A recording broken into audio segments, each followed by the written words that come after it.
የማርያምን መቃብር ቶማስ አይቶ ለሐዋርያቱ ሲነግራቸው መቃብሩን ባዶ ሆኖ ነው ያገኙት። ምክንያቱም ላንብበው ምን እንደሚል ስቶሪውን። እሺ ጋይድ ከመጀመሪያው ላንብበው እችላለሁ፣ ግን ይሄን ፓርት ስለጠየቀኝ እመቤታችን የቀብር ስነ ስርዓት በተፈጸመ ጊዜ ከ12ቱ ሐዋርያት አንዱ የሆነው ቅዱስ ቶማስ አልነበረምና ከሀገረ ስብከቱ በደመና ተጭኖ ወደ ኢየሩሳሌም ሲመጣ እመቤታችን በተቀበረች በሶስተኛው ቀን እንደ ልጇ ትንሣኤ ተነስታ ስታደርግ ያገኛታል። በዚያ ጊዜ ትንሣኤዋን ሌሎቹ ሐዋርያት አይተው ለእርሱ የቀረበት መስሎት ተበሳጭቶ፣ አሁን በመላምት የተጻፈን አርመኖች እንዲህ ይላሉ፣ ካቶሊካውያን እንደዚህ ይላሉ ብሎ የሚል በመላምት ላይ የተጻፈን ዶክሜንት አምጥቶ ግራ የተጋባ ምንም መረጃ የምንጨለው ከመጽሐፍ ቅዱስ ቢብሊካል ኤቪደንስም የለውም፣ ሂስቶሪካል ኤቪደንስም የለውም፣ አርኪኦሎጂስትም ኤቪደንስ የለውም። ይህንን ኤቪደንስ ሊያቀርብ የማይችል ሰው ማርያም ከሙታን ተነስታ አድርጋለች ብሎ ቢል በምን እውነት ሊሆን ይችላል? ዶክተር እሱ ዶክተር እንደዚህ ከሆነ አይደለም ከሙታን መነሳቷን ያልጻፈልን መጽሐፍ ቅዱስ መሞቷን እንኳን ያልጻፈልን መጽሐፍ ቅዱስ ማለት ነው። እንኳን መሞቷን ቀርጦ መነሳቷን ቀርጦ አይደለም መሞቷን እንኳን የመጽሐፍ ቅዱስ ካልጻፈልን ኦርቶዶክስ ኬት አምጥታ ነው በሶስተኛው ቀን ከሙታን ተነስታ አድርጋለች ብላ በዓል ሰርታ በየዓመቱ የምታከብሩት? ከፕሮቴስታንት ውጭ ያሉት የዓለም ክርስቲያኖች በሙሉ ከፕሮቴስታንት ውጭ ያሉት የዓለም ክርስቲያኖች በሙሉ ምን አዲስ ሚስጥር አግኝተው ነው? በየት በኩል ተረዱት? ፕሮቴስታንቶች እኛ ያመለጠን የቱ ጋ ነው ያላየነው የቱ ጋ ነው ብለን ነው ልንጠይቅ የምንችለው። አንተ በራስ ብለን እንጠይቃለን እንጂ ኦርቶዶክስ ከየት አምጥታ ነው አይደለም። ኦኬ እኔ አሁን አንተ ኦርቶዶክስ ኢምፖርታንት ነው፣ ልዩነት አለው። ቆይ ዶክተር አሁን አንተ ኦርቶዶክስ ስለሆንክ አንተን እየጠየቅ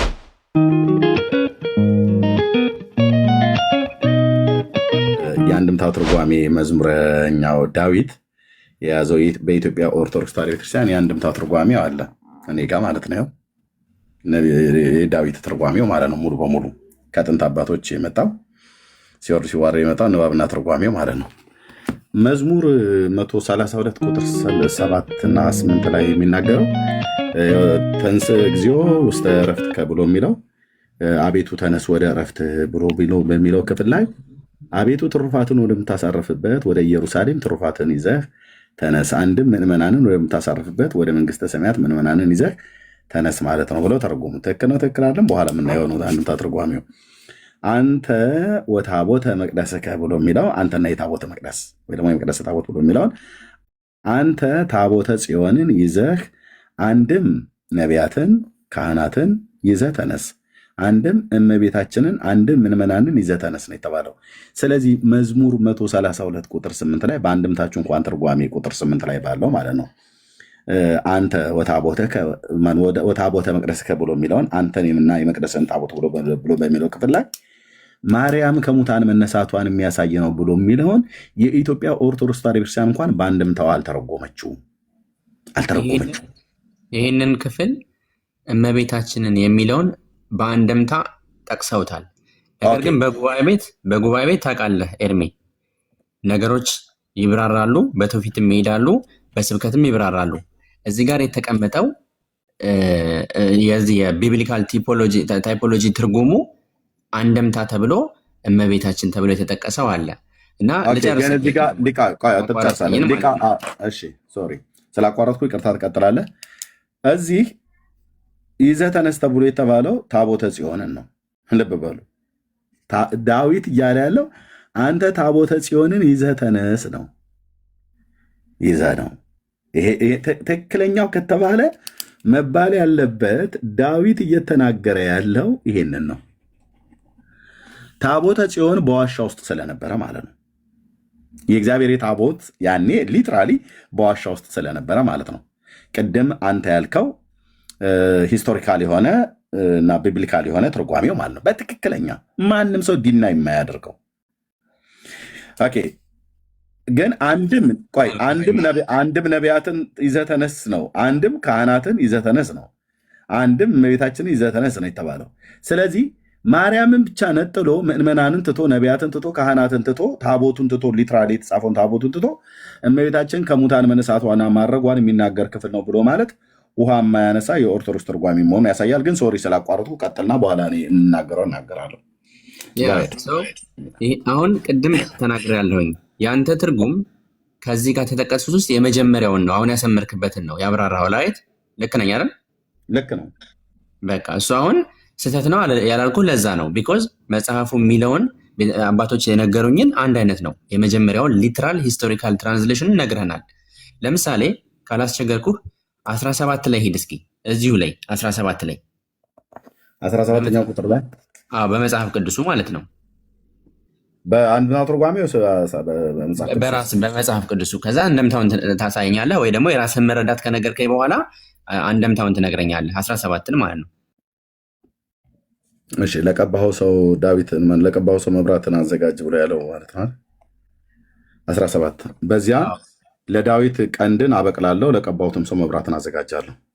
አሁን ለዳዊት ቀንድን አበቅላለሁ የሚለውን ዳዊት ግንባሩ ላይ ቀንድ ነበረው ብለን ቀጥታ ብቻ ተረድተን እናልፋለን? አናልፍም።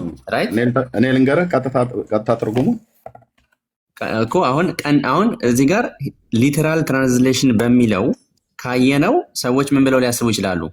ዳዊት ግንባሩ ላይ ቀንድ ነበረው ብለው ሊያስቡ ይችላሉ። ሊተራል አይደለም። በውስጡ ከሊተራል ያለፈ ትርጉም አለው። አሁን ልመጣልህ የፈለግኩት ምን መሰለህ? የዚህን ትርጉም አታውቅም እያልኩ አይደለም ኤርሚ፣ ቻሌንጅም እያደረኩ አይደለም። እያልኩ ያለሁት ነገር ምንድን ነው? ይሄ ነገር ከአምስቱ የትርጓሜ ቴዎሎጂካል የመተርጎሚያ መንገዶች ውስጥ በሊተራሉ አንብቦት ሰው ቢያልፈው እንዴ ዳዊት ግንባር ላይ ቀንድ ብሎ ብቻ ነው የሚያልፈው። ነገር ግን እንደዛ እንዳልሆነ እኔም አውቃለሁ፣ አንተም ታውቃለህ።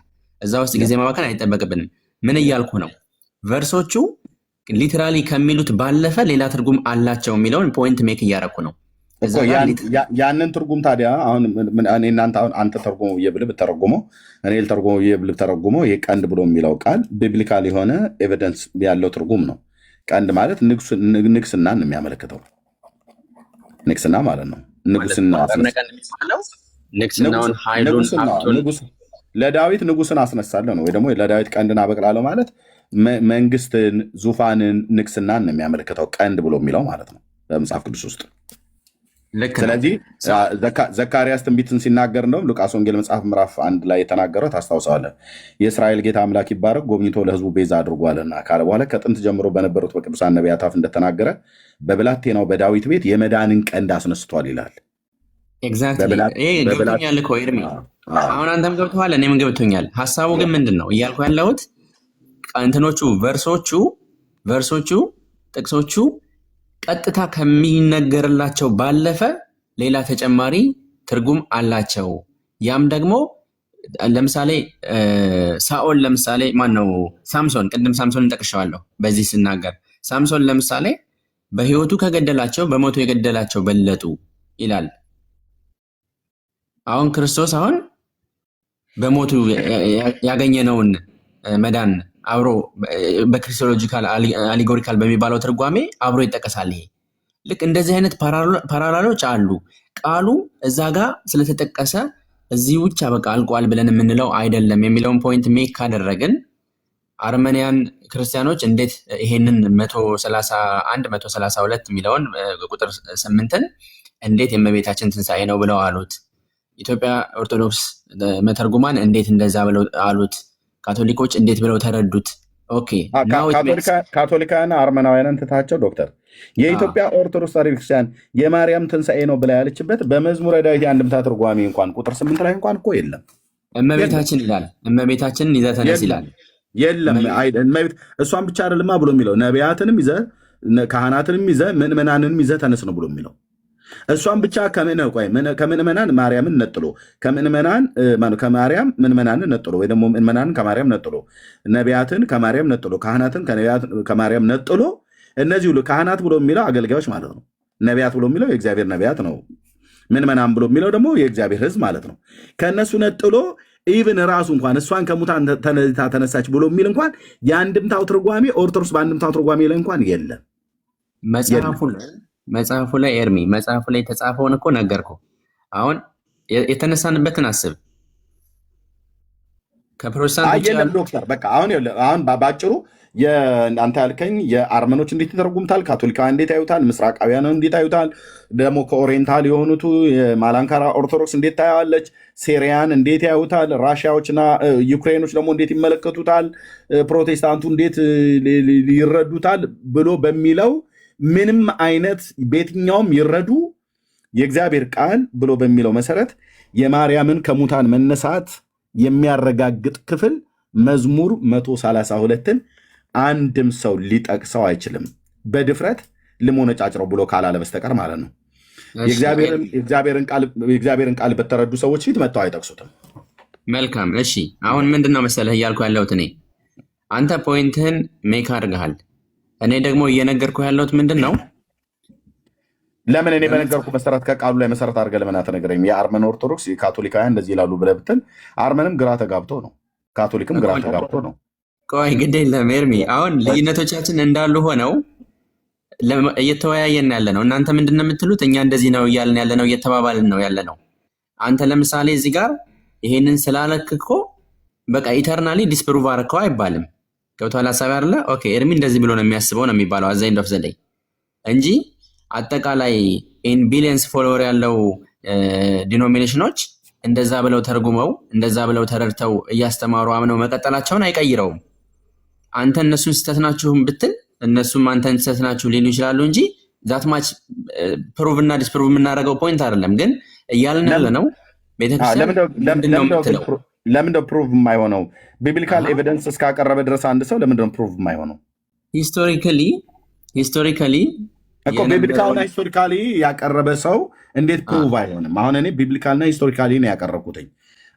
አሁን በመላምት የተጻፈን አርመኖች እንዲህ ይላሉ፣ ካቶሊካውያን እንደዚህ ይላሉ ብሎ የሚል በመላምት ላይ የተጻፈን ዶክሜንት አምጥቶ ግራ የተጋባ ምንም መረጃ የምንጨለው ከመጽሐፍ ቅዱስ ቢብሊካል ኤቪደንስም የለውም፣ ሂስቶሪካል ኤቪደንስም የለውም፣ አርኪኦሎጂስትም ኤቪደንስ የለውም።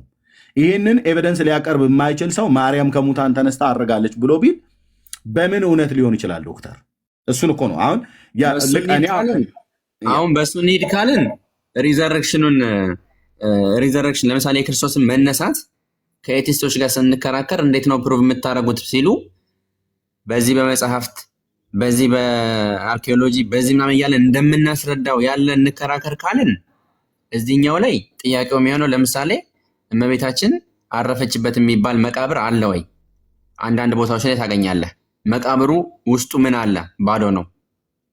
አሁን በአርኪኦሎጂ በምናምን የምታገኘው አይደለም። ባዶ መቃብር እንዴት ሊሆን ቻለ እያልክ ስጠይቅ አታገኘውም። ይሄ የእሷ አካል ነው፣ አክቹዋሊ የተቀበረችው እዚህ ቦታ ላይ ነው፣ ይሄ የእሷ አካል ነው የሚል አታገኝም።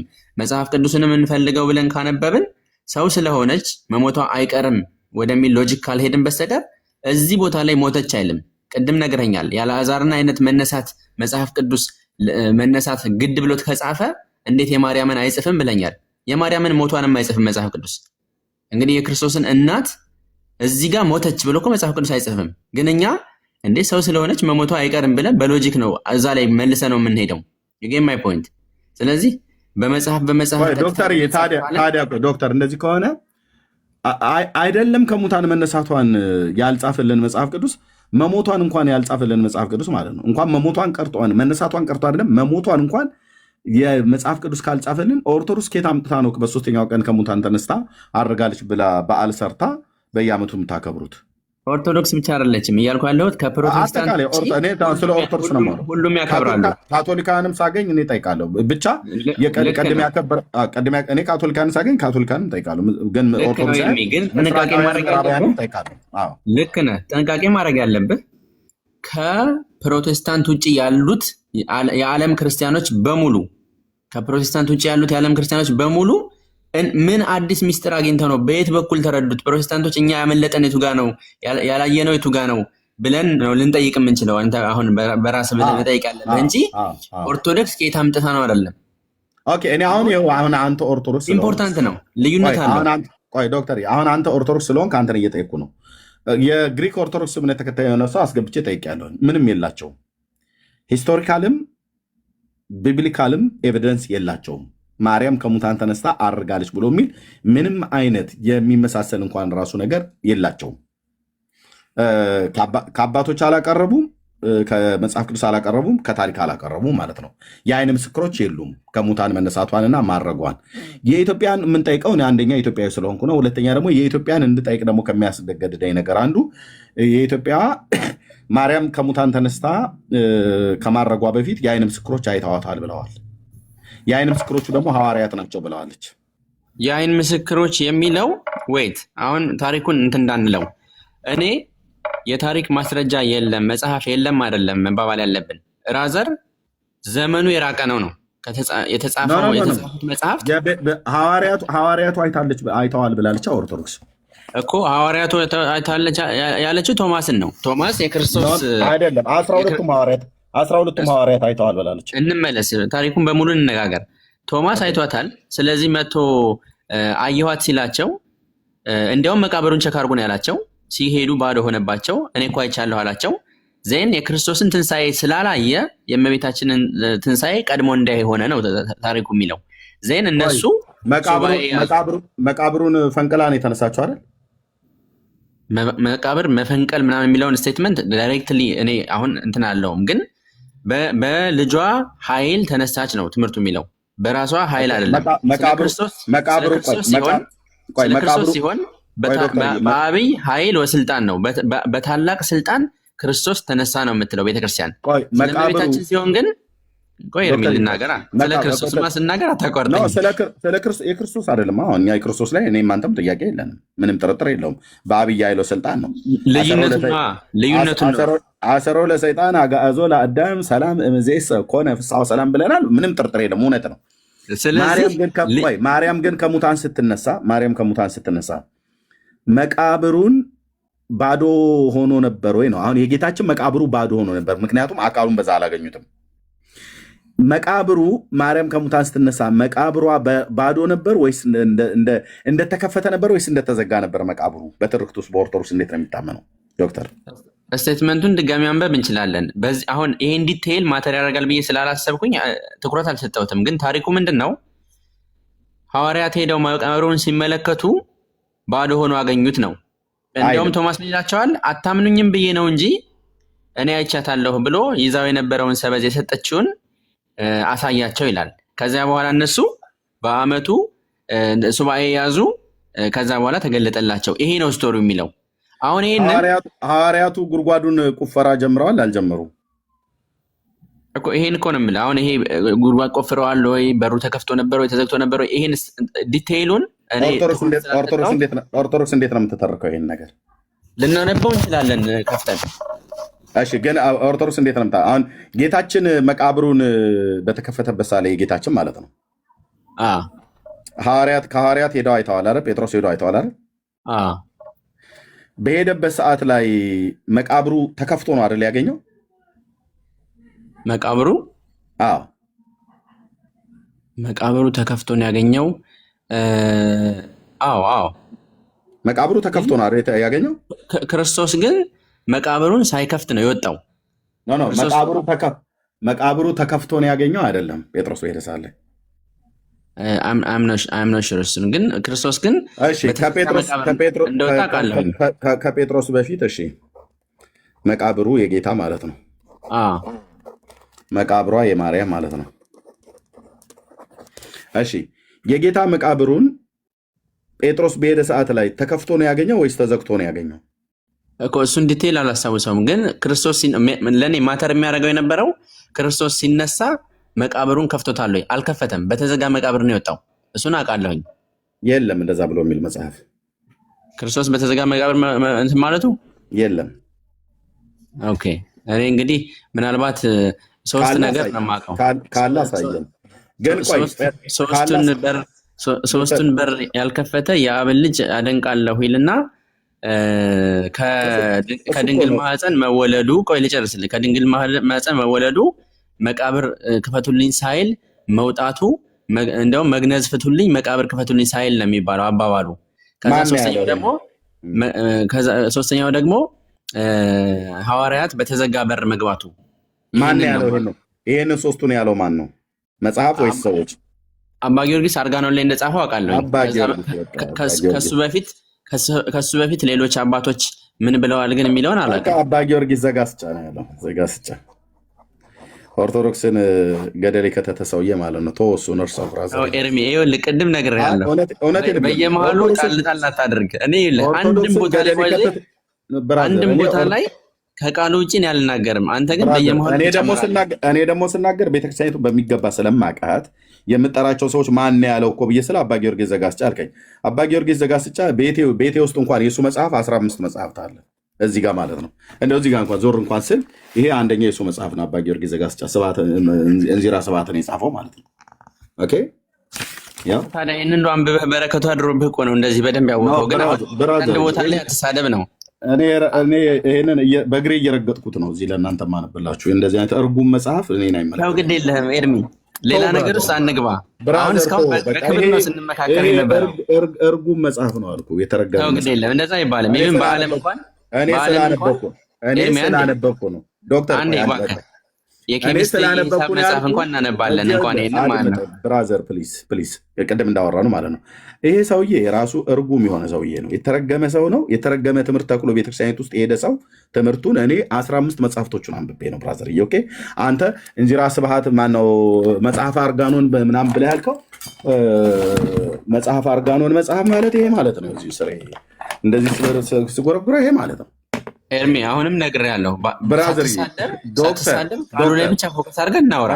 እነዚህ መጽሐፍቶችን ቅዱሳን መጽሐፍታቸው ብያላቸውም እርጉም መጽሐፍቶች ናቸው። ለምን አንብቤ ነው እንደዚህ ብዬ የምልህ። አንድ ብጠይቅህ ሁለት አትመልስም እዚህ ላይ ማለት ነው። ከርዕሱ ዳይቨርት ማድረግ አልፈልግም እንጂ አንድ ብጠይቅህ አንተ አይደለም ጳጳሳቱ መጥተው አይመልሱም። ይሄ እርጉም መጽሐፍ ነው ውስጡ ያለው ማለት ነው። ውስጡ ያለው ግድ የለም። አሁን ከዛ ይልቅ የጠየቅኩት ጥያቄ ላይ መሰረት ብታደርግ ጥሩ ነው ዶክተር እየለቀደቡ ማለት ነው። ይቅርታ የማርያም መቃብሯ አልከኝ ተከፍቶ ነው ያገኙት። ቶማስ ከህንድ ሀገር በመጣ ሰዓት ላይ ከህንድ ሲመጣ ደመና ላይ ያገኛትና የሰፍነግ ጨርቋን ሰጠችው። ከዛ ወደ ሐዋርያቱ መጣ እና እሱን የነገራቸው ምናምን ነገር ብላችሁ አላችሁን ቤተክርስቲያኒቱ። ቶማስ መጥቶ ለሐዋርያቱ ሲነግራቸው ዶክተር ሐዋርያቱ የማርያምን መቃብር ባዶ ሆኖ ነው ያገኙት ወይስ ቆፍረው ነው መኖሯና ለመኖሯን ቼክ ያደረጉት?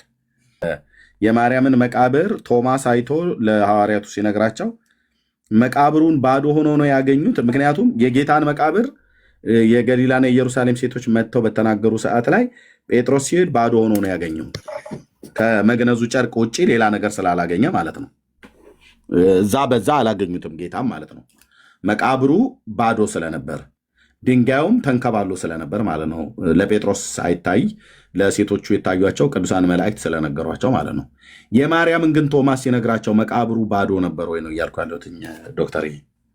ላንብበው ምን እንደሚል ስቶሪውን። እሺ ጋይድ ከመጀመሪያው ላንበው እችላለሁ፣ ግን ይሄን ፓርት ስለጠየቀኝ ሐዋርያው ቅዱስ ቶማስ ምንጭ ጥቀስልኝ ግን የምታነባው እና አንብበው። ምንጩ ፍልሰታ ለማርያም የሚል ጽሑፍ ነው። ዜና ደብረ ጽዮን ከሚባል መጽሐፍ ላይ የተወሰደ ነው እና ምን ይላል? የእመቤታችን የቀብር ስነ ስርዓት በተፈጸመ ጊዜ ከ12ቱ ሐዋርያት አንዱ የሆነው ቅዱስ ቶማስ አልነበረምና ከሀገረ ስብከቱ በደመና ተጭኖ ወደ ኢየሩሳሌም ሲመጣ እመቤታችን በተቀበረች በሶስተኛው ቀን እንደ ልጇ ትንሣኤ ተነስታ ስታደርግ ያገኛታል። በዚያ ጊዜ ትንሣኤዋን ሌሎቹ ሐዋርያት አይተው ለእርሱ የቀረበት መስሎት ተበሳጭቶ ፈቀደ ይደቅ እምደመናሁ ይለዋል። ማለት በፊት የልጅሽን ትንሣኤ አሁን ደግሞ የአንችን ትንሣኤ ሳላይ ቀረሁ ብሎ ከማዘኑ የተነሳ ከደመና ተወርውሮ ሊወድቅ አጣው።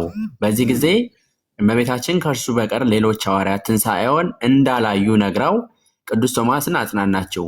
ሄዶም ለወንድሞቹ ለሐዋርያት የሆነውን ሁሉ እንዲነግራቸው አዛው ለምልክት ምስክር የሆነው ዘንድ የተገነዘችበትን ሰበኗን ሰጥታው ፈጽማ ወደ ሰማይ አድርጋለች። ሐዋርያው ቅዱስ ቶማስም ሐዋርያት ወዳሉበት ኢየሩሳሌም በደረሰ ጊዜ እመቤታችን እኮ ቀበርናት ብለው ነገሩት። እርሱም አውቆ ምስጢሩን ደብቆ አይደረግ ሞት በጥር በነሐሴ መቃብር እንደምን ይሆናል አላቸው። አንተ እንጂ ቀድሞ የጌታን ትንሣኤ ተጠራጠርክ፣ አሁንም አታምንም ብለው በቅዱስ ጴጥሮስ መሪነት ወደ እመቤታችን መካነ መቃብር ይዘው ተሄዱ። ሊያሳዩትም መቃብር ቢከፍቱ የእመቤታችንን አስከሬን አጡት፣ ደነገጡ። በዚያም ጊዜ ቅዱስ ቶማስ አታምኑኝም ብዬ ነው እንጂ እመቤታችን ተነሳ አድርጋለች ብሎ የሆነውን ሁሉ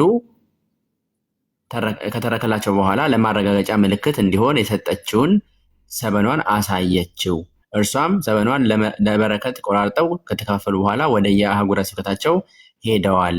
ሰበን ማለት የአንገትና የራስ የትከሻ ልብስ፣ ሻል፣ ሞጣህት በላይ የሚለበስ ማለት ነው ይላልና ባዶ ሆነው አገኙት ነው የሚለው። ስቶሪው እንደዚህ ነው። እሺ ባዶ ሆኖ ነው ያገኙት። ባዶ ሲሆን ግን በቁፋሮ ቆፍረው ነው ወይስ ሳይቆፍሩ ነው ባዶ ሆኖ ያገኙት? ይሄ አሁን እዛ ጋር እንደዛ አይልም፣ ቆፍረው ነው ምናምን አይልም። ምክንያቱም አሁን በክርስቶስ ዘመን በነበረው እሳቤ ብታየው ቆፍረው ቀበሩት ሳይሆን አልዓዛርም ቢሆን ከፈቱት ነው የሚለው። ስለዚህ ከድንጋይ ነው የሚፈለፍሉት፣ ከዛ በኋላ ይዘጉታል ነው እና እንደኛ ዘመን መቃብር እንዲቆፍረው አፈር ምናምን አይደለም የሚያለብሱት። እና በዛ እሳቤ ነው ልረዳው የምችለው፣ ግን ጽሁፉ እንደዛ አይልም። የቤተክርስቲያኒቱ ጽሁፍ ነው፣ ታማኝ ጽሁፍ ነው አይደል ያመጣው መረጃ? አዎ ይሄ አሁን ፍልሰታ ላይም የሚሰበከውም በብዛት የምንማረውም ትምህርት ስለሆነ ከትምህርቱ ጋር የተለየ ነገር አላየሁበትም። እሺ የተለየ ነገር ላሳያ፣ በኦርቶዶክስ ወጥ ነገር ስለሌለ።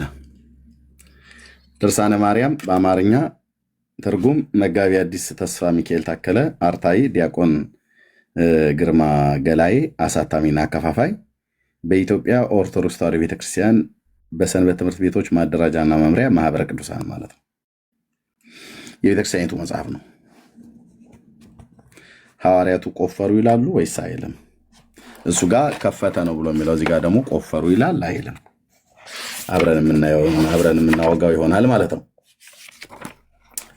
ኦኬ ኦኬ ኦኬ ኦኬ ኦኬ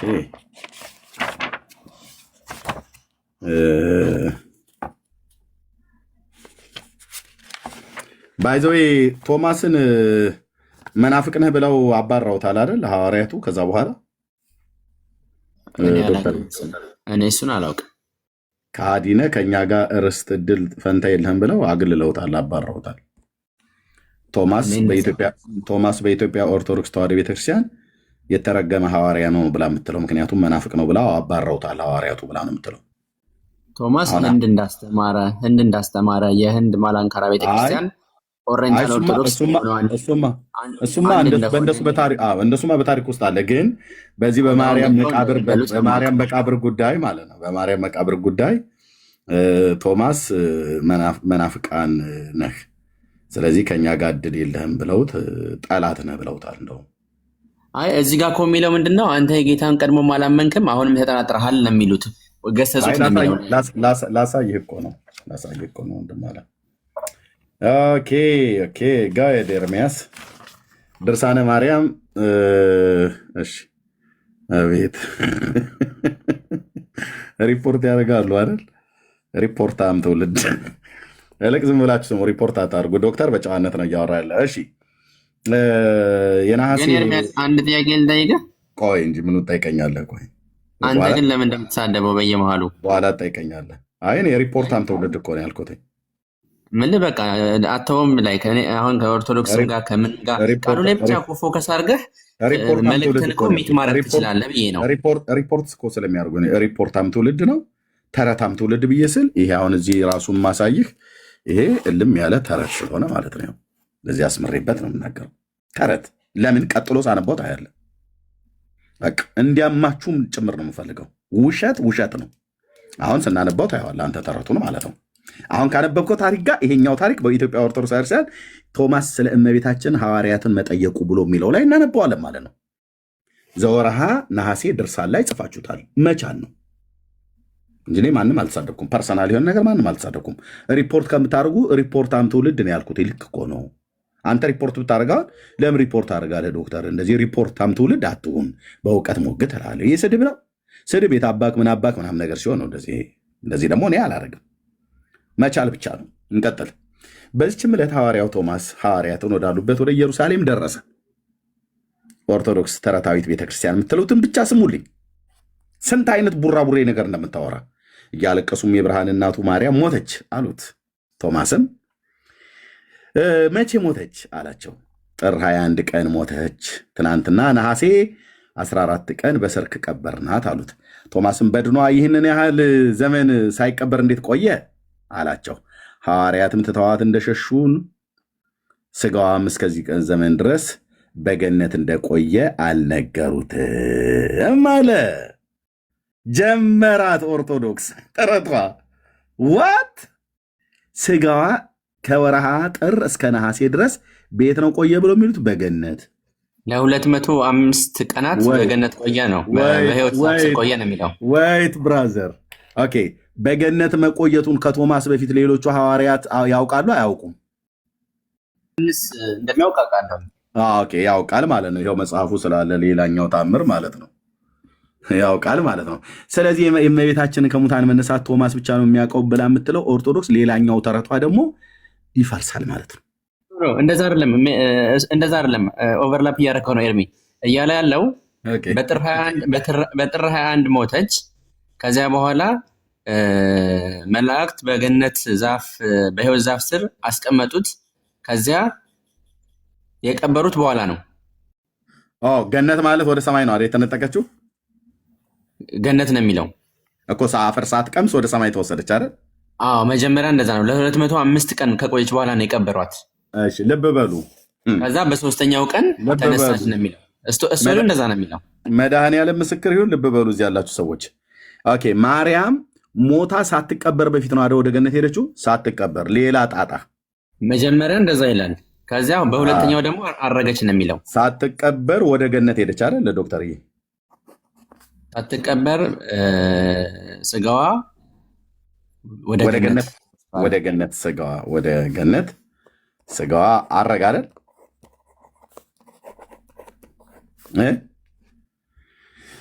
ማይኩን ክፈተው፣ ክፍት አድርገው፣ ችግር የለውም። ስጋዋ አረገ አይደል? ወደ ገነት። እንደዛ ነው የሚለው ታሪክ ነው። ማርያም ስንት ጊዜ ነው ያረገችው?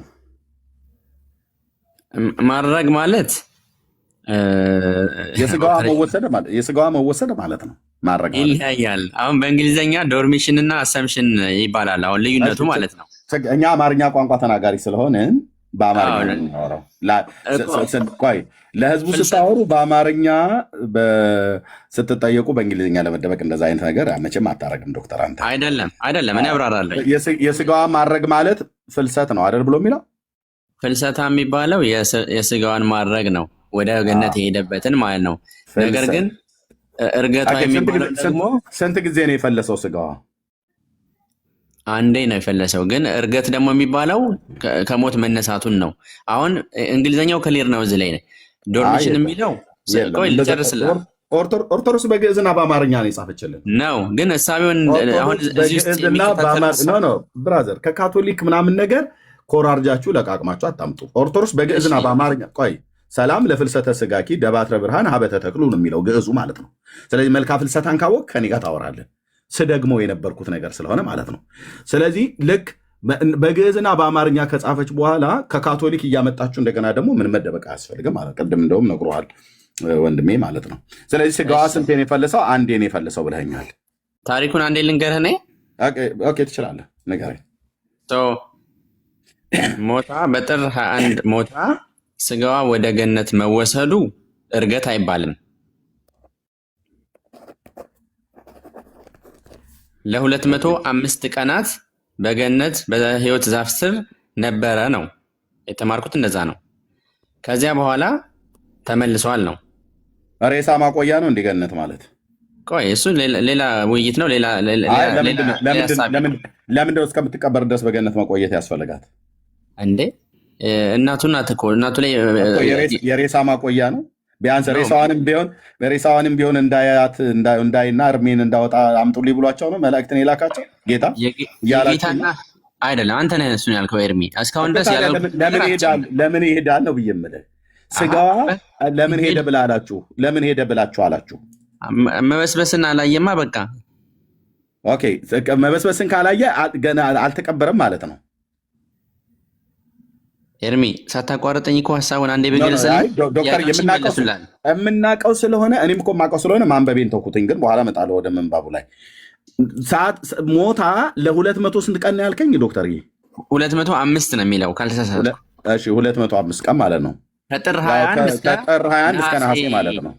ነሐሴ 14 14 የተቀበረችው ነሐሴ 14 ስለሆነ ስለዚህ እነዚህ ቀናቶች ከወርሃ ጥር እስከ ነሐሴ 14 ባለው ሲቆጠር ወደ 205 ቀን። እሺ ይህንን 205 ቀን ሳትቀበር ስጋዋ ወደ ገነት ተነጥቆ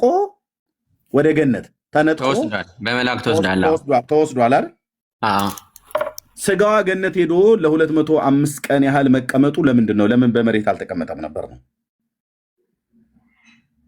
አይሁድ ሊያቃጥሉት ይፈልጉ ነበረ ነው የሚለው ስቶሪው። እና እንዲያውም ታውፋንያ የሚባለው እጁን ሲዘረጋ መልአክ እንደ የውዝ ስብራት እንደሚለው ነው። ስቶሪውን እኮ ነው የምነግርህ። አሁን ወይኔ እኮ ነው የሚያስብለው ዶክተር አይደለም ኤርሚ ነው።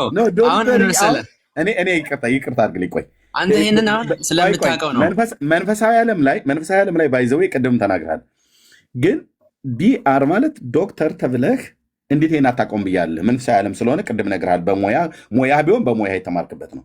ይሄን ግን በተወሰነ ስለሚያቃጥሏት ነው ትላላችሁ ወንድሞችና እህቶች። እንደዛ ነው የሚለው ስቶሪው መጽሐፉ ላይ እንደዛ ይበል። እነሱ ስለሚያቃጥሏት እግዚአብሔር መደበቂያ፣ መሸሸጊያ፣ መሰወሪያ ቦታ አቶ የእናቴን ነገር አምጡልኝ የሆነ ቦታ ውስጥ ባስቀምጠውም እነዚህ አይሁዶች ፈልፍለው ያገኙታልና እናቴን አምጥታችሁ የደረቀ ሬሳዋን ፊት ለፊት ያስቀምጡልኝ ብሎ ነው አይደል? መላእክትን አዞ ሄዳችሁ የእናታችንን ስጋ ታመጪ ዘንድ ያዝሻል ብሎ አላት አይደል? ኤርሚ አሁን የጨማመርካቸው ነገሮች እናውጣቸውና እኔ ያልኩ ለምሳሌ አሁን የሙሴን እንትን ስጋ የቱ ጋር እንደተቀበረ አላዩም። ልክ እንደዛ ማለት ነው። አሁን እኮ ይሄ አይተዋል እንጂ አይተዋል። ለምንድን ነው ያላዩት? ኧረ ተው ኤርሚ ተው። እንደዛ አይደለም ነው፣ እንደዛ አይደለም። ያው ታናክ ከፍታለሁ። ምን ተዳዬ ክፈት፣ ምን ችግር አለ ኤርሚ? ያው ከፍታለሁ ዶክተርዬ። ዘዳግም መጽሐፍ ምዕራፍ 34 ኦኬ ያው እንደዚህ ይላል። ሙሴም በሞዓብ ሜዳ በኢያሪኮ ፊት ለፊት ወዳለ ወደ ናባው ተራራ ወደ ፈስጋ ተራራ ወጣ። እግዚአብሔርም ከዳን ድረስ እስከ ገለአድ ምድር፣ የንፍታሌምን ምድር ሁሉ፣ የኤፍሬምና የምናሴን ምድር እስከ ምዕራብ ባህር ዳር ያለውን የይሁዳን ምድር ሁሉ፣ በደቡብም እስከ ዞዓር ድረስ ያለውን የዘንባባ ዛፎች ያሉባትን ከተማ የኢያሪኮን ሸለቆ ሜዳ አሳየው ይላል። ዙሪያ ገባውም ማለት ነው። ከዛስ እግዚአብሔርም ለዘርህ እሰጣታለሁ ብሎ ለአብርሃምና ለይስሐቅ ለያዕቆብ የማላቸውን ምድር ይህች ናት፣ በዓይንህ እንድታይ አደረግኩ፣ ነገር ግን ወደዚያች አትሻገርም አለው። የእግዚአብሔር ባሪያ ሙሴ እንደ እግዚአብሔር ቃል በየት ሞተ ይላል? በናባው ነው አይደል የሚለው? ቤት ምድር ሞተ ይላል። ናባው መሰለኝ የሚለው ነው። ይሄው እዚህ ጋር ያቀለምኩት ዶክተር። ሞዓብ ላይ ግን ስፔሲፊክ ቦታ አለው ናባው የሚባል። ግን ምድሩ የምን ምድር ነው? አገሩ የሞዓብ ምድር ማለት ነው። በሞዓብ ምድር በቤቴፌጎር የተባለው የፌጎር የተባለው ጣዖት የእሱ ቴምፕል የነበረበት ነው። ቤቴፌጎር የተባለው በቤቴፌጎር ፊት ለፊት በሞዓብ ምድር በምን ውስጥ ተቀበረ ይላል? በሸለቆ ውስጥ ተቀበረ። እስከ ዛሬ ድረስ መቃብሩን ማንም አላወቀም። እስራኤላውያን ሞዓብ ምድር ላይ ሞቶ እንደተቀበረ ያውቃሉ? አያውቁም። ሸለቆውን ውስጥ የተቀበረበትን የመቃብሩን ስፍራ እንጂ ያላወቁት በሞዓብ ምድር ላይ እንደሞተና እንደተቀበረ ያውቃሉ? አያውቁም። አቅጣጫውን፣ ግዛቱን ያውቃሉ፣ ግን ቦታውን አያውቁትም። መቃብሩን አያውቁትም። ስፔሲፊክ ቦታውን የማያውቁበት ምክንያት የተቀበረበትን ቦታ አያውቁም ማለት አይደለም። ምንድን ነው ምክንያቱ? የተቀበረበት ቦታ ለማወቃቸው ኦኬ፣ እሱን አሁን እሱኛ ርዕስታችን አይደለም። ከፈለክ ኖ ኤርሚ፣ ይሄ ኢምፖርታንት ነው። ለምንድን ነው ነገር አይ አልነግርህም። እኔ ይሄኛው ክፍል ከፈለክ የእሷን ስጋ የወሰደበት ምክንያቱን ንገረኝ ብለኛል። በሌላ ቀን መተህ ይሄኛውን ክፍል መልስ አንሳውና ወንድሜ፣ እውነቴን ነው የምልህ ከይሁዳ መልእክት መጽሐፍ ምዕራፍ 1 ቁጥር 9 ጋር በሙሴ ስጋ ሚካኤልና ዲያብሎስ በተከራከሩ ጊዜ ጌታ ይገስጽ ብሎ ያለውን እሱ እናያወራለን ማለት ነው። አሁን እሱ ነው። ቆይ እንዲህ ስጠይቅህ አይሆንም ትለኛለህ። አሁን እኮ ጫና እያደረግህ ጋር አይገናኝ። እኔ እኮ የሙሴ እኮ ስጋ እኮ ፈለሰ እኮ አላልኩም። እናንተ ናችሁ የማርያም ስጋ ፈለሰ እያላችሁ። አይደለም፣ ይኸውልህ እኔ ያላልኩትን አትጨምርም። እያልኩ ያለው ምንድን ነው? እኔ እያልኩ ያለሁት የእሷ ስጋ ለምን ተወሰደ የሚለውን ስትጠይቀኝ ቅድም ያለውን ለምን ተወሰደ ብዬ ለምንድን ነው ያልከኝ? ሊያቃጥሏት ስለፈለጉ አልከኝ። አይሁድ አስቀድሞ ልጇ በ3ኛ ቀን ተነሳ አሉን። አሁን ደግሞ እሷ ተነሳች ብለው ሊሉ ነው። እኮ ሊያቃጥሏት ስለፈለጉ ነው ያልከኝ ቅድም። መልአክ ወሰደው ነው የሚለው እኮ ሊያቃጥሏት ስለፈለጉ ብለኸኛል ቅድም። ከዚያ ታውፋንያ የሚባለው እጁን ሲዘረጋም እጁን ታውፋንያንማ ገና ታውፋንያን እኮ እየገነዙ እያሉ ነው የአልጋውን ሸንኮር ሲይዝ እጁ ተቆረጠ ምናምን ነገር ብሎ የሚለው እሱ ራሱ ሌላ ተረት ማለት ነው። ሌላ ተረት ነው። ለምሳሌ እጁ የተቆረጠውን የታውፊያንን እጅ መልሰህ ማርያም ግጠምለት ብላለች አይደለ? ለጴጥሮስ እጁ ማለት ነው መልሰህ ግጠምለት ብላለች አይደል?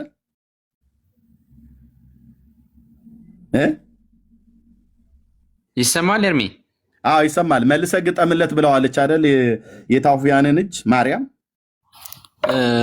እስቲ እሱን ስቶሪ ለሜሲ ድጋሚ ሊየው። አዎ እኮ ብለኛል ዶክተር። የታውፊያንን እጅ መልሰህ ግጠምለት እጁን እንደተቆረጠ አውቃለሁኝ እኮ። መልሰህ ግጠምለት ብለዋለች አላለችውም እኮ። ለሜሲ እሺ ላሳየቅ።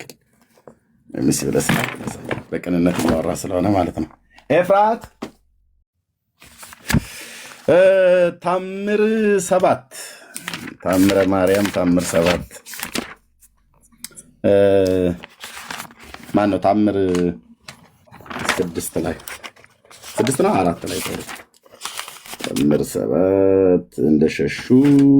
ኦኬ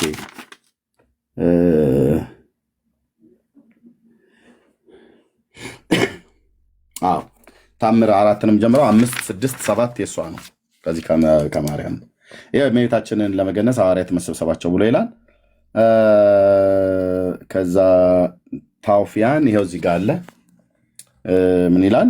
ከዚህም በኋላ ብዙ አይሁድ ተሰብስበው ታውፊያንን አንተ ጽኑ አርበኛ እንደሆነ እኛው እናውቃለን። አሁንም ለሐዋርያት ቤተ መቅደስ ያሉትን ካህናትን አይሁድን ድል የነሷቸው እንዳይመስሏቸው ስጋዋን በእሳት እናቃጥላት ዘንድ ሄደህ የማርያምን የአልጋዋን ሸንኮር ይዘህ ከመሬት ጣላት አሉት። ከዚህም በኋላ ታውፊያን ተነስቶ እጁን ዘረጋና አምላክ ነው ወደ በድንጋይ ስጋውን ድንጋይ ሲጸና የክብርት እመቤታችንን አልጋ ይሰብር ዘንድ የአልጋውን ሸንኮር ያዘ።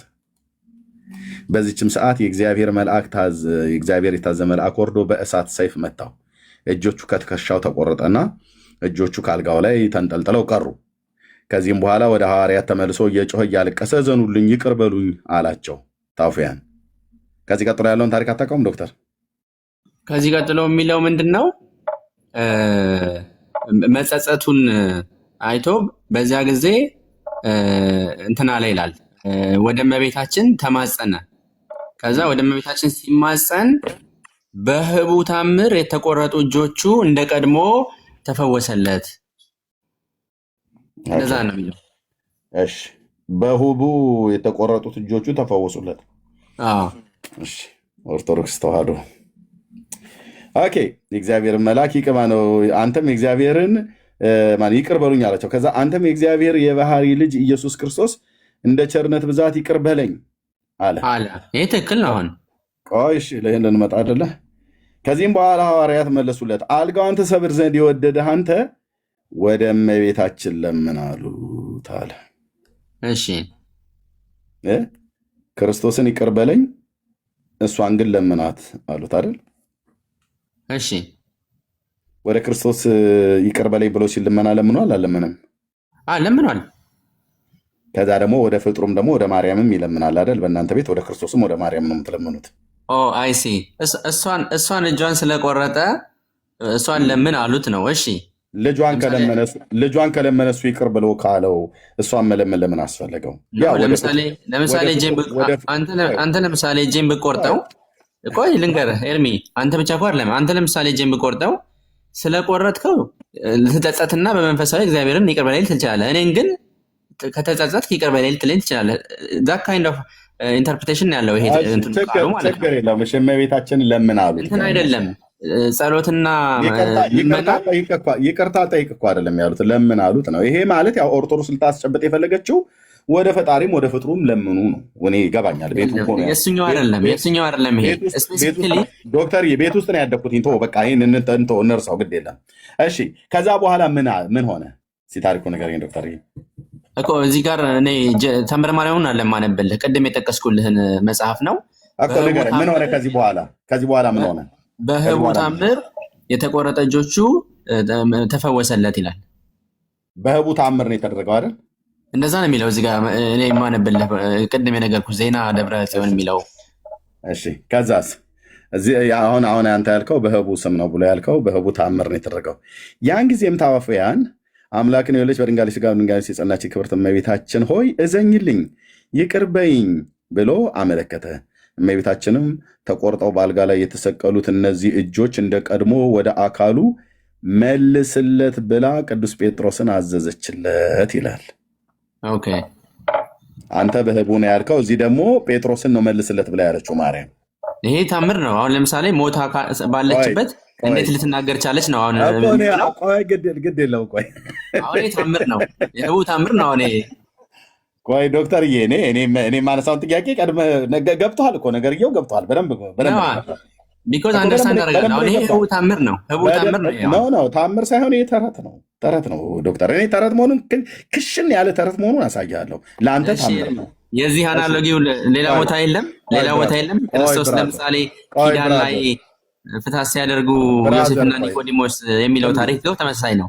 ፕሊዝ እና ክርስቶስ እንደዛ ብሎ ቢል ምን እያልን እንገንዝ ብለው ባሉ ሰዓት ላይ ቅዱስ እግዚአብሔር ቅዱስ ኃያል ቅዱስ ሕያው ዘይመውት ዘተንሳ ሙታን አመሳልስለት እያላችሁ ገንዙኝ ብሎ ቢል እሱ እኮ እንደዛ ብሎ ቢል አምላክ ስለሆነ ነው ብራዘር። ኦኬ ኢየሱስ ሞቶ አይናገርም ተብሎ አይባልም። ኦኬ አይባልም ዶክተር፣ አይባልም ዶክተር፣ አይባልም እንደዛ። አየህ ችግራችሁ የእናንተ የኢየሱስን የማርያምን የሆነ ነገር ከኢየሱስ ጋር ማነጻጸራችሁ ነው። የኦርቶዶክስ አደገኛ ቁልቁለት ጉዞ እየተጓዘች ያለችው ማለት ነው። የማይነጻጸረውን አታነጻጽረው። ስለዚህ ግን ምን አለችው? ቅዱስ ጴጥሮስን እነዚህን የተቆረጡ እጆቹን እንደ ቀድሞ አድርገህ መልስለት ብላ ጴጥሮስን አዘዘችለት ይላል አይደል? አንተ ከነገርከኝ ታሪክ ጋር ይጋጫል አይጋጭም? አሁን በህቡ ነው። ይሄ አሁን ህቡ ታምር ነው። በጣም የሚደንቅ ህቡ ታምር ነው። ይሄ አሁን ለመናገር ህቡ ማለት እኮ ድብቅ እኮ ነው ማለት ነው። which means ተገልጦ ለምሳሌ አሁን ይሄን አሁን አብራርተህ ልታስረዳው የምትችል ህቡ ማለት ዶክተር ተፈጥሯዊ ክስተት አይደለም ነው ሐሳቡ። የቤተ ክህነት ሰው ስለሆንክ እንግባባለን ስናወራ። ህቡ ማለት ባይዘ የቤተ ክህነት ሰው አይደለም፣ ምዕመን ነኝ። አንድ ምዕመን ነኝ። ባይዘ ችግር የለም። ምዕመን የምትወጣ ቤተክርስቲያን ሰው አይደለም፣ የመስጊድ ሰው አይደለም። መቼም ኖ እያልክ ያለው የዛ የሊቃውንት ምናምን ካህን ነህ እያልኩ አይደለም፣ እንደዛ እያልኩ አይደለም። ኦኬ ግን ህቡ ማለት ድብቅ ሚስጥር፣ ያልተገለጠ የተሰወረ ማለት ነው አይደል? ቆይ እዛ ጋር ሊሚት አታርገው። ምን ማለት ነው ይሄ ቃል? ይሄ ቃል ማለት በህቡ መልስለት ብላ ተመለሰለት ነው ያልከኝ ቅድም። በተፈጥሮ ሂደት ለምሳሌ ይሄንን አስረድቼ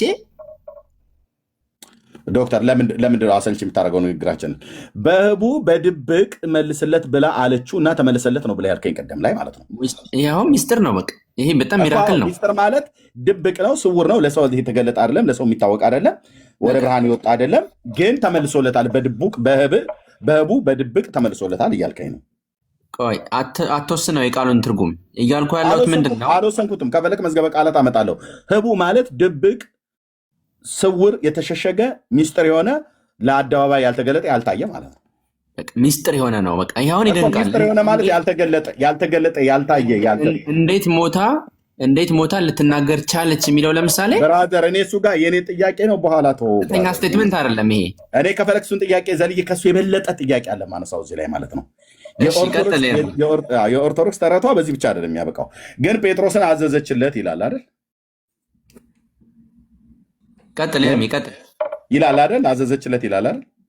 ቅድም ታወራለህ። ከዛ እጁ እንዴት ነው የተመለሰለት? እሱ በታምራት ተመልሶለታል ለሚለው በማን ታምር? አጠቃላይ ቅድም ተናግሬያለሁ ሲጀምር በቅዱሳን የሚደረጉ ታምሮች ሁሉ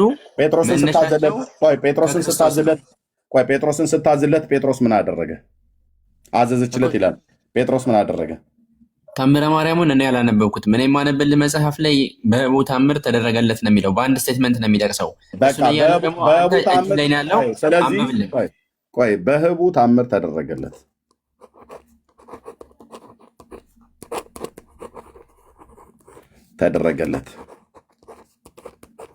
ኦኬ።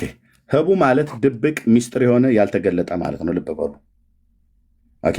ታምረ ማርያም ደግሞ ማርያም እንደ ቀድሞ አድርገህ ጴጥሮስን መልስለት ብላ አለችው። ከዛ ሌላ የኦርቶዶክስን የዘመናት ክደት ኑፋቄ እዩልኝ። ይኸውልኝ ቁጥር 11 ከዚህም በኋላ ቅዱስ ጴጥሮስ የተቆረጡ እነዛ እጆች ይዞ በጌታችን በኢየሱስ ክርስቶስ ስም አምላክን በወለደች በድንጋሌ ሥጋ በድንጋሌ ነፍስ በጸናች በክብርት እመቤታችን ስም እንደ ቀድሞ ተመለስ አለው። ያን ጊዜ ዳነ ይላል። አንደኛ በህቡዕ ብለው የሚሉት የኦርቶዶክስ ተረት ፈረሰ ማለት ነው። ዶክተር ያመጣው መረጃ አንድ ሰከንድ እንኳን እጄ ላይ አልቆየም፣ ውሃ ሆኖ ፈሰሰ ማለት ነው። ዶክተር ያመጣው መረጃ የዶክተርን መረጃ እንቀበል ብለን ካልን ታምረ ማርያም እንኩቶ ሆነ ማለት ነው። ቆይ እንደዛ አይደለም ኤርሚ። ልጨርስና እሰጥሃለሁ። ወደ ነጥቡ ሂዳ። ነጥቡ ላይ ነኝ ያለው ልሰጥህ ነው። ኦኬ የዶክተርን መረጃ እንቀበል ብለን ካል ታምረ ማርያም ይሄ እንኩቶ የሆነ መጽሐፍ ፈረሰ ማለት ነው። የዶክተርን አንቀበልም ብለን ካል ይሄኛው እንቀበላለን ብለን ካል የዶክተር መረጃ ያመጣው በህቡ በድብቅ ብሎ ያለው እጅ ላይ ውሃ ነው ፈሰሰ። በድብቅ አይደለም ኤርሚ፣ አንተ እየሰማኝ አይደለም። ህቡ ማለት ድብቅ፣ ሚስጥር፣ የተሰወረ፣ የተሸሸገ፣ ያልታየ ማለት ነው እንዴ ዶክተር? ሚስጥር ማለት ነው። እኔ የቤተ ክህነት ሰው ነኝ፣ የግዕዝ ተማሪ ነኝ። እኔን አትነግረኝም ይሄን ቋንቋ እኮ ሚስጥር መሆኑ። ታዲያ አሁን ይሄ ከተለመደ የተለየ ይወጣ ታምር አይደለም ዶክተርዬ። ህቡ ማለት እኔ የቤተ ክህነት ሰው ነኝ ብያለሁ፣ ዲያቆን ነኝ። ኦኬ ህቡ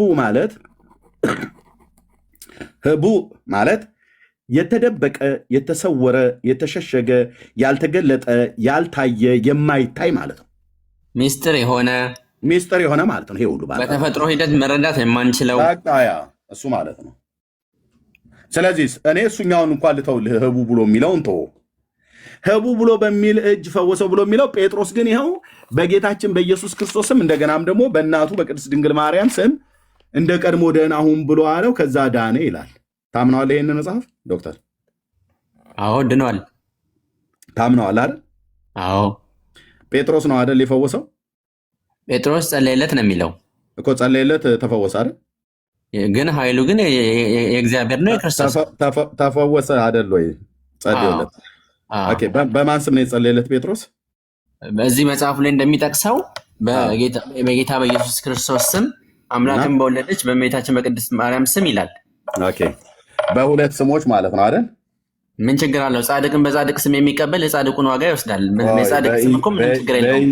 በኢየሱስ ስም እና በማርያም ስም ነው አይደል ጴጥሮስ የፈወሰው? ይሄ የተለመደ ነገር ነው እኮ። በጴጥሮስ በጌታ ስምና በማርያም ስም ነው አይደል ጴጥሮስ የፈወሰው? አዎ እንደዛ ነው የሚለው መጽሐፍ። አንተ ታምነዋል አይደል እንደዛ? አዎ። ኦኬ አዎ ብለሃል። ቴንኪው። እሺ እንቀጥላለን።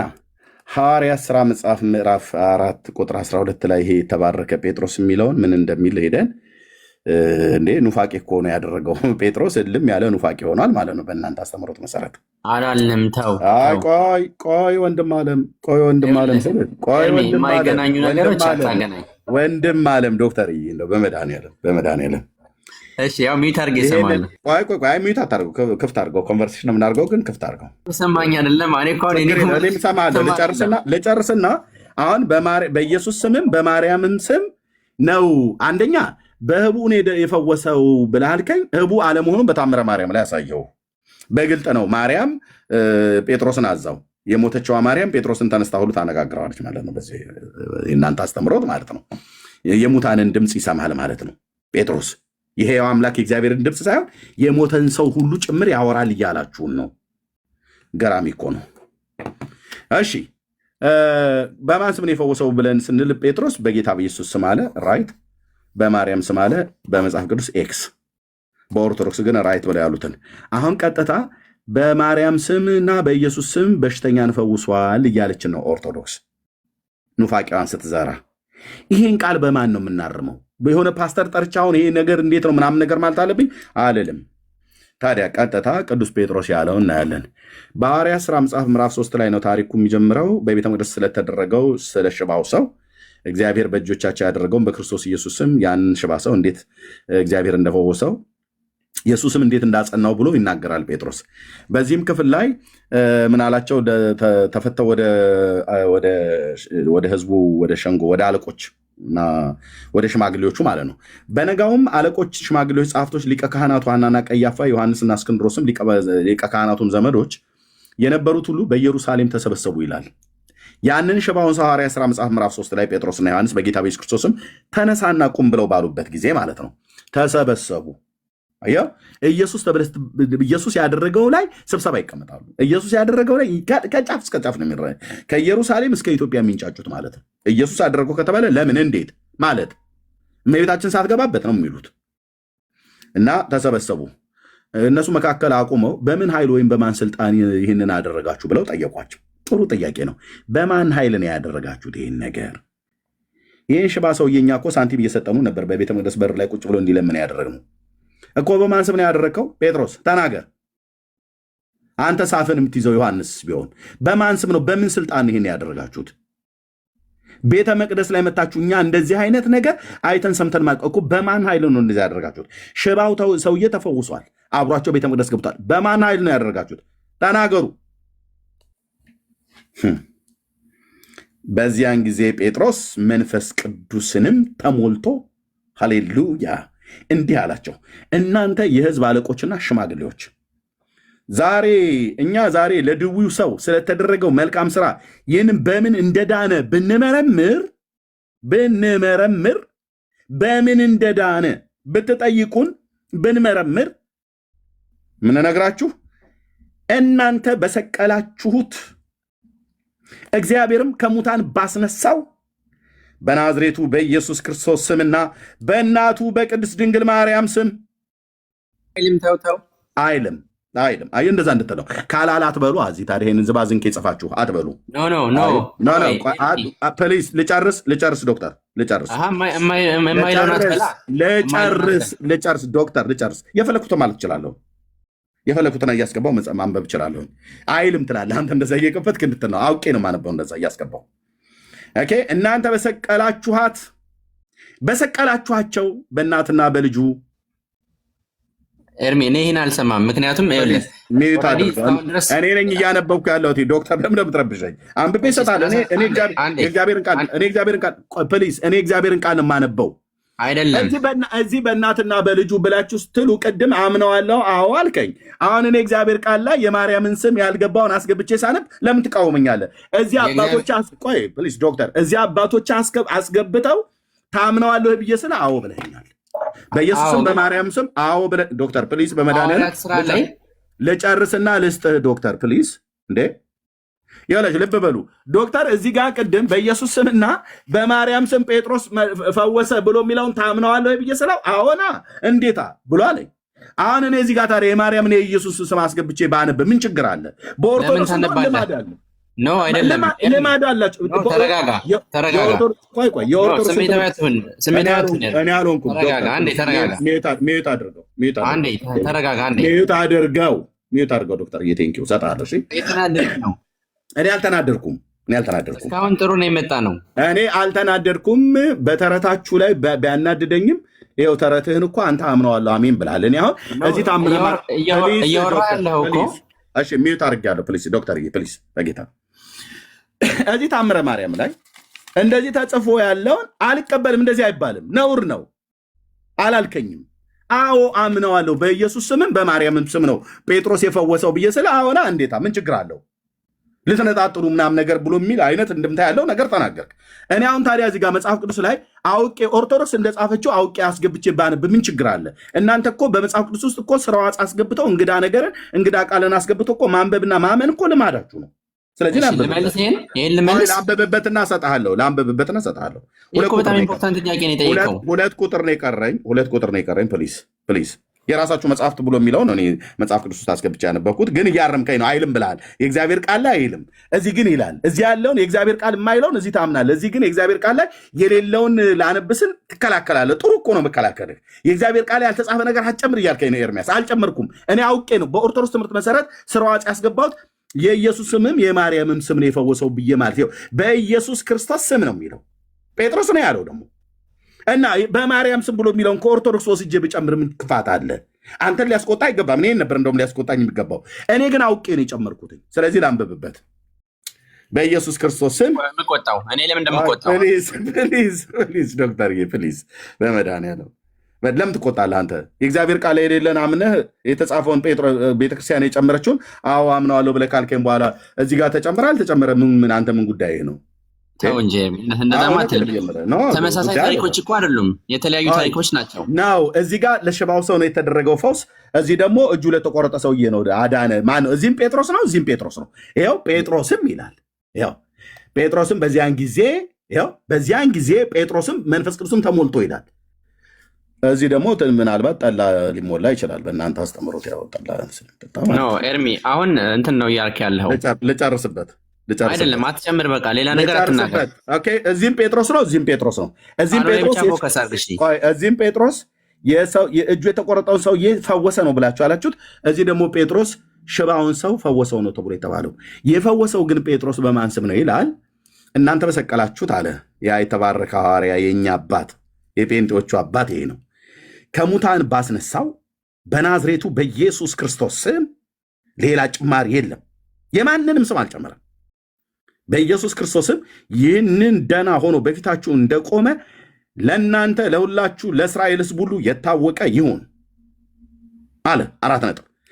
እናንተ ግንበኞች የናቃችሁት የማዕዘን ራስ የሆነው ይህ ድንጋይ ነው አላቸው። የጽዮኑ ድንጋይ ማለት ነው። ከዛስ መዳንም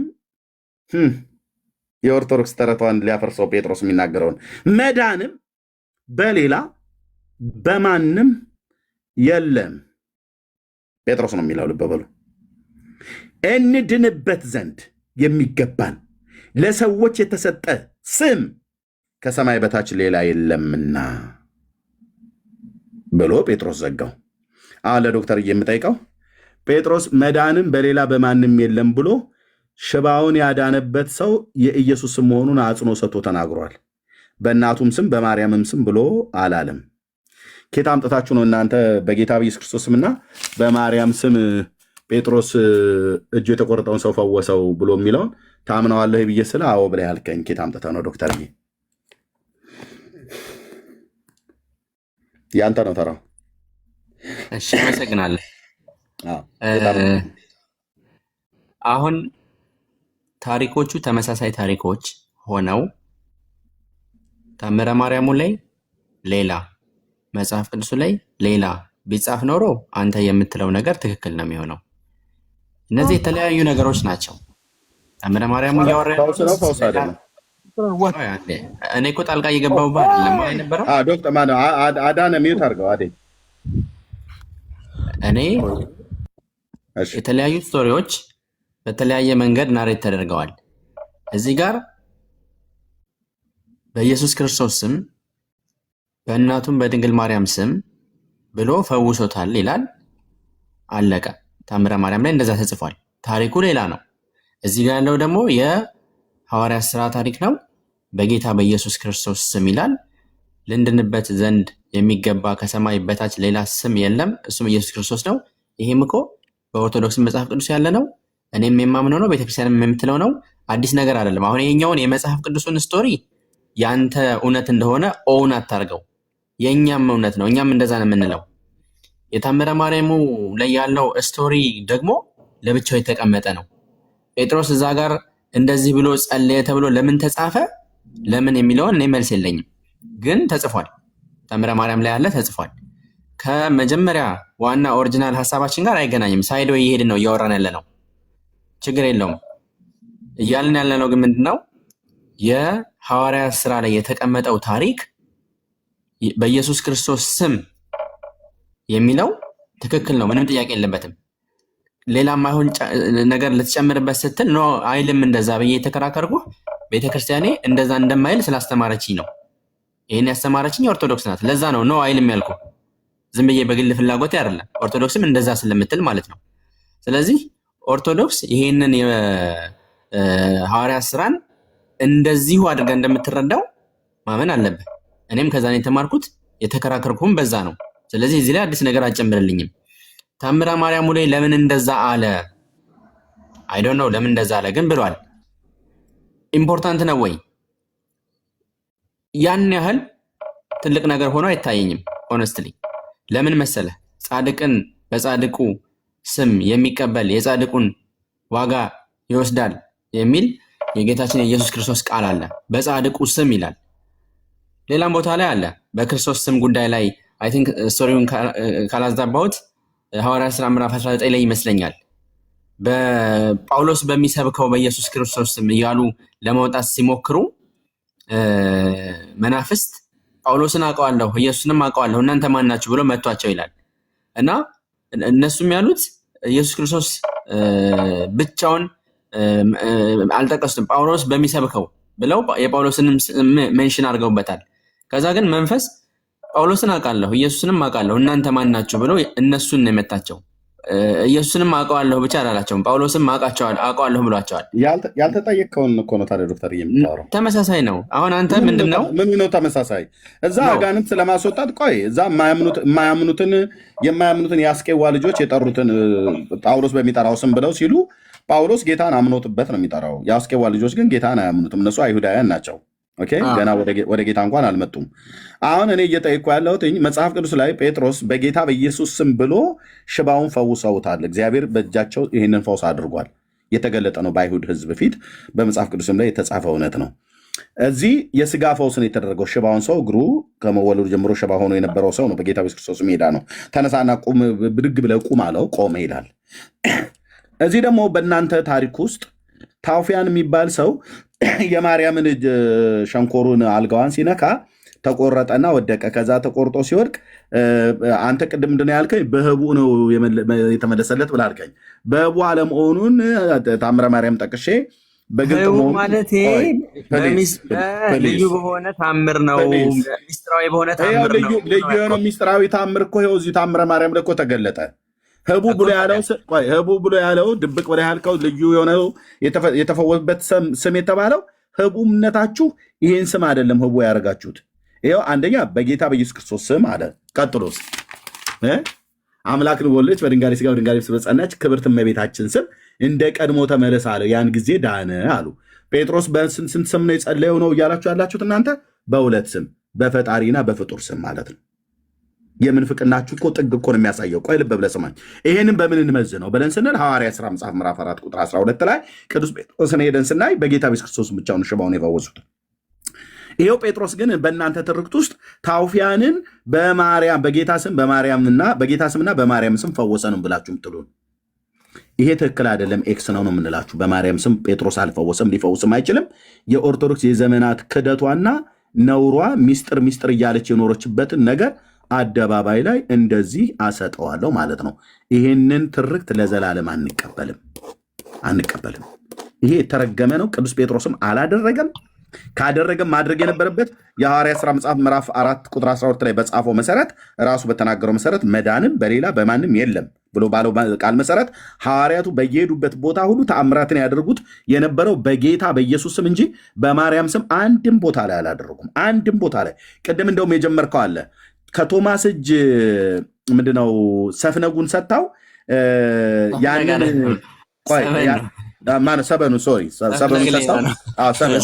ሰፍነጉ የመጠጫው ነው። እኮረዳለሁ እኔ እኮ አንደርስታንድ አደርጋለሁ። አንተ ግን የሆነ ቃል ላይ ትይዘኝና እኔ አላስኩም። ሰበኑን ሰጥታው መቀነት ወይ ደግሞ አንገቷ ላይ የሚደረግ እንደ ሻርፕ ነገር ወይ ደግሞ እንደ የወገን መታጠቂያ አይነት ነገር ሰጥታው ቆራርጠውት ደቀ መዛሙርቱ ምን ያደርጉበት ነበር ነው ብላችሁ ያላችሁት ዶክተር? ተካፈሉት ይላል። ከዛስ ምን አደረጉ? በዛ ምን ይላል? እስቲ መጽሐፉን ማንበብ እንችላለን። ምን አደረጉ ይላል። በዛ ቆራርጠው ከተካፈሉ በኋላ ለበረከት ቆራርጠው ከተከፋፈሉ በኋላ ወደየ አህጉረ ስብከታቸው ሄደዋል። ከዛስ አይ ዶንት ኖ። ከዚህ በኋላ ስለሱ ዲቴይል አላውቅም። አንብቧ አንተ ልደብቅ ብትፈልግ ባይዘ ሙሉን አንድ አንብበውና ለምን አንወያይበትም?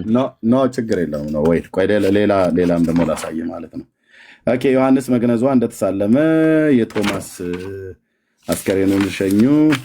አንዴ ሙሉን ሳታቆራርጥ አንብበው። በመሀል ረጅም ነው። እኔ በጣም ብዙ ጊዜ ነሳንብ ነበር። ኦኬ ከዛ ብዙ ኦዲየንስ ስላለን ብዬ ነው ኤርሚ። ችግር የለውም። የተቆራረጠ ነገር ነው አሁን እየሰጠናቸው ያለ ነው እና የቱ ጋር ምን እያለን እንደሆነ ምናምን ራሱ በፍጹም ቆይ ላሳየ ነው። እኔ ለዘመናት ሳነበው ስለነበረ አንተማ ታውቀዋለህ እኮ አንተ ታውቀዋለህ፣ ንባቡን ታውቀዋለህ። አሁን ትርጉሙን መልእክቱን ምኑን ነው በተለየ መንገድ እየተረዳለህ እንጂ ንባቡን ታውቀዋለህ። አቅም ያለው ሰው ካለ እንዳንተ ገብቶ ያውራ። ቆይ ቆይ አንዴ እዚህ ቀደም የጀመርኩት ላይ ማለት ነው ከህንድ ሀገር ስትመጣ የነበረው ላይ ኦኬ ሐዋርያት ትተዋት እንደሸሹ ስጋዋም እስከዚህ ዘመን ድረስ በገነት እንደቆየ አልነገሩትም ካለ በኋላ ከአይሁድ ስለደረሰባቸው ስቃይ በመፍራታቸው ቶማስን ሰወሩት። እንቀብራት ዘንድ እስከሚያዘን ድረስ ቆየን አሉት። እንቀብራት ዘንድ እስከሚያዘን ድረስ ቆየን አሉት። ቶማስም እውነት እውነት እላችኋለሁ ይህ ነገር ሐሰት ነው፣ እግዚአብሔር በእናቱ ላይ ለ7 ወር ዝም አይልም፣ ይህን አያደርግምና ስራው እውነት አይደለም። በጥር ሞታ ትናንትና በሰርክ የተቀበረች ስጋዋን አይ ዘንድ መቃብሯን አሳዩኝ አላቸው። ልብ በል አሳዩኝ አላቸው። እንደ አንድ ቃል ተናጋሪ ሆነው ሁሉም ተቆጡ። አሳዩኝ ብሎ ስላቸው ምን ቶማስን አያውቁትም? ያውቁታል። ምን ያስቆጣቸዋል?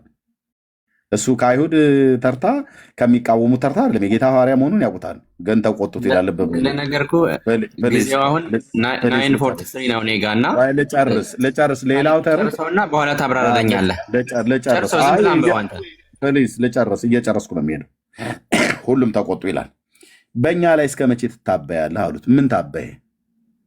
ኦኬ ነገራችን እስከ መቼ ድረስ ዘወትር ሐሰት ታደርጋለህ? ስንዋሽ መቼ ያየን አሉት። እሱ ዋሽታችሁኛል እያላቸው ነው፣ እናንተ ቀጣፊዎች እያላቸው ነው ቶማስ ሐዋርያቱን። ስንዋሽ መቼ ያየን?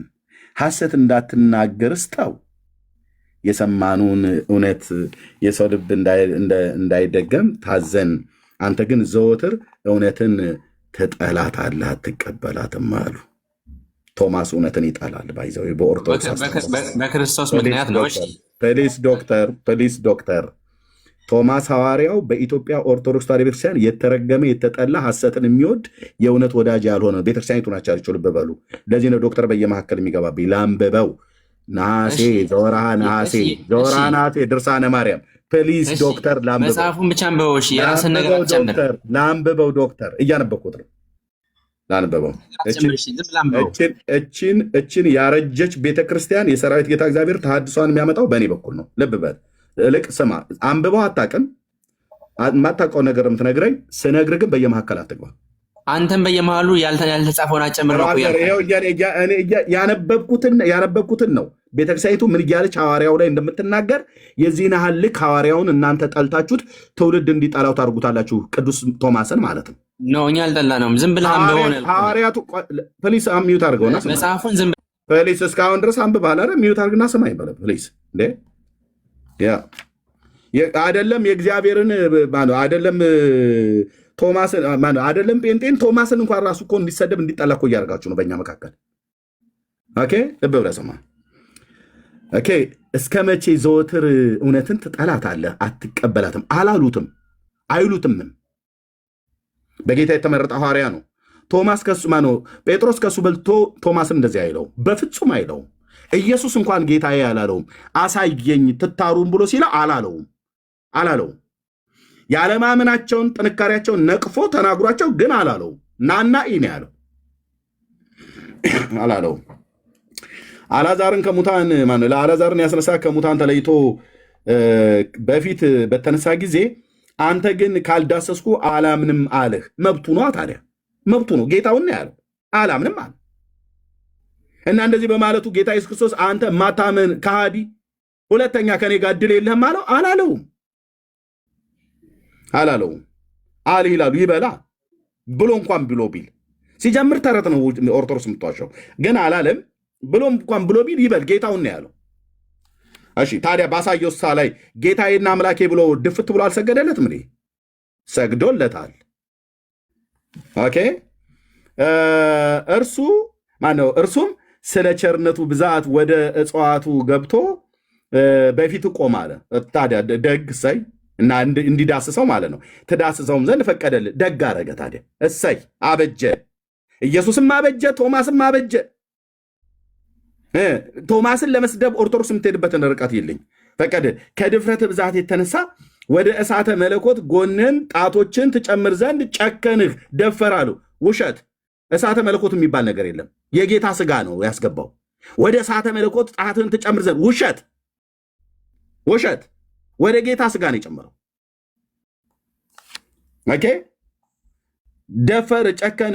ዛሬም በነገደ መላእክት ፊት የሰማይና የምድር ንጉሥ የወለደች እመቤታችንን በረከቷን ያገኙ ዘንድ ከአባታችን ከአዳም ጀምሮ በመጡ በጻድቃን ማህበር ፊት ሁሉ የቀበርናትን እናቱን እንዲህ አለ። ልብ በሉ፣ ምን ያልናትን? የቀበርናትን። አሁን ቶማስ እናንተ እየዋሻችሁ ነው፣ እየቀጠፋችሁ ነው እያላቸው ነው። እነሱ ደግሞ አንተን የማታምን ተጠራጣሪ፣ እውነትን የምትጠላ ጠማማው አንተነህ እያሉት ነው። ሐዋርያቱን የምታሰዳድበው ማነች? ኦርቶዶክስ ተዋህዶ ቤተክርስቲያን የተረገመ ተረት የጻፈች ቤተክርስቲያን። ጴጥሮስም ሐዋርያቱም ቶማስን አላሉትም፣ ቶማስም እነሱ እንደዚህ አላላቸውም። ሲያሰዳድቡ ግን ሲያቀጣጥሩ ማለት ነው። ኦርቶዶክስ ስታቀሳስር ቶማስ ያላላቸውን አሉት፣ እሱ ያላላቸውን አላቸው እያለች ማለት ነው።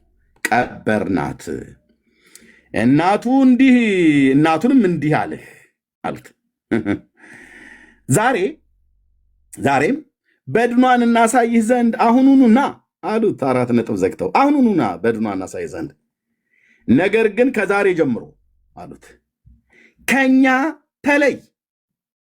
ለምን ከኛ ተለይ? ከዛሬ ጀምሮ የመጨረሻ ዕድል ነው የምንሰጥህ እንደማለት ነው። ከኛ ትለያታለህ ቶማስ፣ ምክንያቱም አንተ እውነትን እየጠላ እስከመቼ ድረስ ከኛ ጋር ትኖራለህና። ለምን ቢሉ ምዕመናን ከመናፍቃን ጋር መቀመጥ አይገባቸውምና። አንተ መናፍቅ ነህ፣ እኛ ምዕመን ነን። አንተ ስለዚህ ከኛ ጋር መኖር አትችልም። ቶማስ ንካው እያለች ነው በዘመኑ አማርኛ። መናፍቅ ነህ፣ ከሃዲ ነህ፣ እውነትን የምትጠላ ነህ። ሐዋርያቱ አላሉም? ምስራቅ አፍሪካ ላይ ያለች ኢትዮጵያ ምድራችን በዚች ቤተክርስቲያን ምክንያት የተረገመችዋ ምድር እንደዚህ እያለች ሐዋርያቱን ሁሉ ታጣላለች ማለት ነው። ያላሉትን አሉ፣ ያላላቸውን አለች እያሉ ማለት ነው። አሏት እያሉ ማለት ነው። ኦኬ ያው አንዱን ታማሚ በግ ካላስወጡት ሌሎች ታማሚ ይሆናሉና። ቶማስ አንተ ታማሚ ነህ፣ እኛንም ልታሳምመን ነው።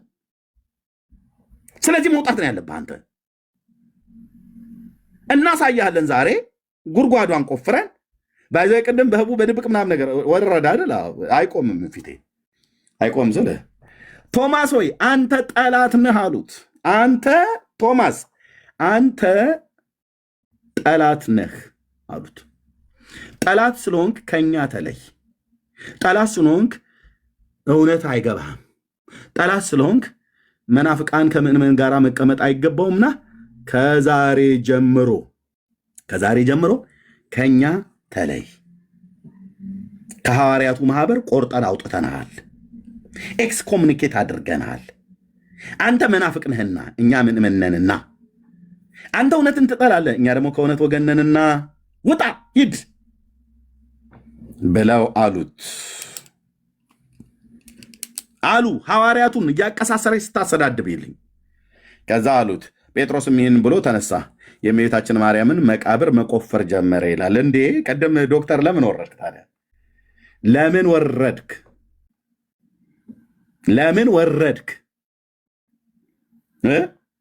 ወረድክ አልኩ።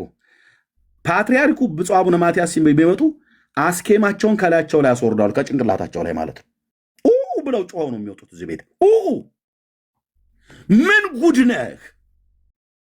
መጽሐፍታችን ማን ነው እንደዚህ ጎርጉር ያለህ ብሎ ከማለት የተነሳ አንድ ኦርቶዶክስ እፊታችን አትቆሙም እናንተ በመጽሐፍቶቻችሁ ማለት ነው። ይህንን የተግማማ ታሪካችሁን እንደዚህ ነው፣ በሰው ልብ ውስጥም እንደዚህ ነው ኤክስ ማድረገው። የተግማማ ታሪካችሁን የጌታን ሐዋርያ በዚህና ልክ ታሰዳድባላችሁ አይደል? ቁጭ ብለህ ከሃዲነ ጠላትነ ከኛ ተለይ፣ መናፍቃን ከምዕመናን ጋር ይቆጠሩ አይገባም። ቶማስ ያላለውን ሐዋርያቱ ያላሉትን ታባብላለህ አይደል? ታቀሳስራላችሁ ማለት ነው ቁጭ ብላችሁ። ተረታም ትውልድ። ከዛ ምን አሉ? የእመቤታችን መቃብር መቆፈር ጀመረ። ጴጥሮስ መቆፈሪያ ይዞ እያደረገ ማለት ነው፣ እየቆፈረ ልብ በሉ። ምን ሊያደርግ? ከጉድጓድ ውስጥ ማርያምን አውጥቶ ሊያሳይ ማለት ነው።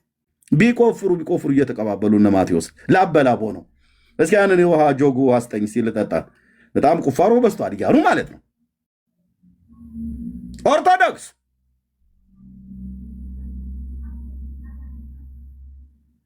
እናንተ ነበረ እዚህ በቆፈሩት ጉድጓድ ውስጥ መጨመር ከነተረታችሁ ጭምር ቆፈሩ በፍጥነት። ከዛ ምን ይላል? ሐዋርያትም ሁሉ ከቶማስ በቀር ከሱ ጋር በፍጥነት ይቆፍሩ ነበር እየተቀባበሉ። እንድሪያስ ቆመታ ያለ እንዴ? እስኪ እርዳኝ። በርቶሎሜዎስ ቶማስን ተውት፣ እሱ እዛ ይዞ ጥግ ላይ ሆኖ እየሳቀባቸው ማለት ነው። ምን ይላል የሚለውን ስማልኝ። እርሱ ግን ከደቀ መዛሙርቱ ጋር ፈገግ ይል ይሳለቅባቸውም ነበር። በዘመንኛው አማርኛ ሙድ እየያዘባቸው ማለት ነው። እነ ጴጥሮስ ላይ እያያቸው ነው እያለ ማለት ነው። ቶማስ ደቀ መዝሙር አለው፣ ተከታዮች አሉት። እያየው ነው ግን ጴጥሮስ እንዴት እንደሚቆፍር ግርም እኮ ነው የሚለኝ እኮ አይገርም። ዝም ብለው እኮ ነው የሚቆፍሩት፣ ባሉ መቃብር እኮ ነው የሚቆፍሩት። ይኸው የማቴዎስን ነገረ ስራውን አፈሩ እንዴት እንደሚረጫው እያያ ነው እያሉ ይሳለቅባቸው ነበር። ፈገግ እያለ ማለት ነው። ሙድ እየያዘባቸው ማለት ነው።